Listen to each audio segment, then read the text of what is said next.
महाभारत के इन 15 मायावी योद्धाओं की शक्ति जानकर चौंक जाएंगे आप। महाभारत काल में एक से बढ़कर एक योद्धा हुए थे जो शक्तिशाली होने के साथ ही विचित्र प्रकार की सिद्धियों और चमत्कारों से संपन्न थे। श्री कृष्ण तो स्वयं भगवान विष्णु थे, लेकिन उनके समक्ष जो योद्धा लड़ रहे थे वे भी कम नहीं थे। आइए जानते हैं उन्हीं में से 15 योद्धाओं के बारे में। 1. बर्बरीक। बर्बरीक उस समय दुनिया का सर्वश्रेष्ठ धनुर्धर थे। बर्बरीक के लिए 3 बाण ही काफी थे, जिसके दम पर वे कौरवों और पांडवों की पूरी सेना को समाप्त कर सकते थे। युद्ध के मैदान में भीम पौत्र बर्बरीक दोनों खेमों के मध्य बिंदु एक पीपल के वृक्ष के नीचे खड़े हो गए और यह घोषणा कर डाली कि मैं उस पक्ष की तरफ से लड़ूंगा जो हार रहा होगा। लेकिन श्री कृष्ण ने उन्हें अपनी कुशलता से उनका सिर ही मान लिया। 2. सहदेव। सहदेव भविष्य में होने वाली हर घटना को पहले से ही जान लेते थे।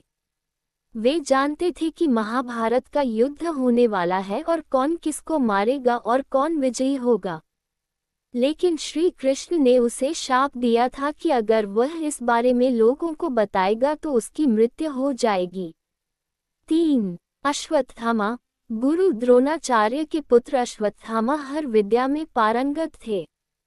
वे चाहते तो पहले दिन ही युद्ध का अंत कर सकते थे, लेकिन श्री कृष्ण ने कभी ऐसा होने नहीं दिया।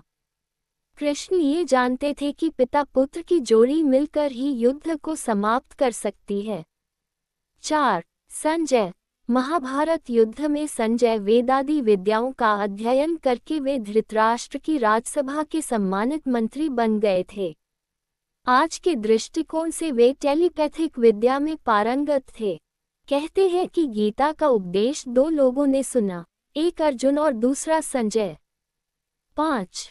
कर्ण। कर्ण से यदि कवच कुंडल नहीं हथियाए होते, यदि कर्ण इंद्र द्वारा दिए गए अपने अमोघ अस्त्र का प्रयोग घटोत्कच पर न करते हुए अर्जुन पर करता तो आज भारत का इतिहास और धर्म कुछ और होता।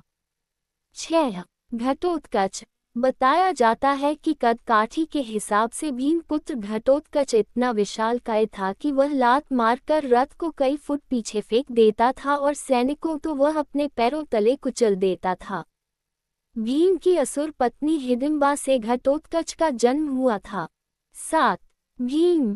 कुंती वायु के पुत्र थे भीम अर्थात पवन पुत्र भीम। भीम में 1000 हाथियों का बल था। युद्ध में भीम से ज्यादा शक्तिशाली उनका पुत्र घटोत्कच ही था। घटोत्कच का पुत्र बर्बरीक था। 8. भीष्म। शांतनु गंगा के पुत्र भीष्म का नाम देवव्रत था। उनको इच्छा मृत्यु का वरदान प्राप्त था। वे स्वर्ग के 8 वसुओं में से एक थे जिन्होंने एक श्राप के चलते मनुष्य योनि में जन्म लिया था। 9. दुर्योधन। दुर्योधन का शरीर वज्र के समान कठोर था, जिसे किसी धनुष या अन्य किसी हथियार से छेदा नहीं जा सकता था। लेकिन उसकी जांघ श्री कृष्ण के छल के कारण प्राकृतिक ही रह गई थी। इस कारण भीम ने उसकी जांघ पर वार करके उसके शरीर के 2 फाड़ कर दिए थे। 10. जरासंध। जरासंध का शरीर 2 फाड़ करने के बाद पुनः जुड़ जाता था। तब श्री कृष्ण ने भीम को इशारों में समझाया कि 2 फाड़ करने के बाद दोनों फाड़ को एक दूसरे की विपरीत दिशा में फेंक दिया जाए। 11. अभिमन्यु। अभिमन्यु ने अपनी मां सुभद्रा की कोख में रहकर ही संपूर्ण युद्ध विद्या सीख ली थी। माता के गर्भ में रहकर ही उसने चक्रव्यूह को भेदना सीखा था। लेकिन वह चक्रव्यूह को तोड़ना इसलिए सीख नहीं पाया क्योंकि जब इसकी शिक्षा दी जा रही थी तब उसकी मां सो गई थी। 12. बलराम। बलराम सबसे शक्तिशाली व्यक्ति थे। यदि वे महाभारत के युद्ध में शामिल होते तो सेना की आवश्यकता ही नहीं पड़ती। दरअसल बलराम का संबंध दोनों ही पक्ष से घनिष्ठ था। बलवानों में श्रेष्ठ होने के कारण उन्हें बलभद्र भी कहा जाता है।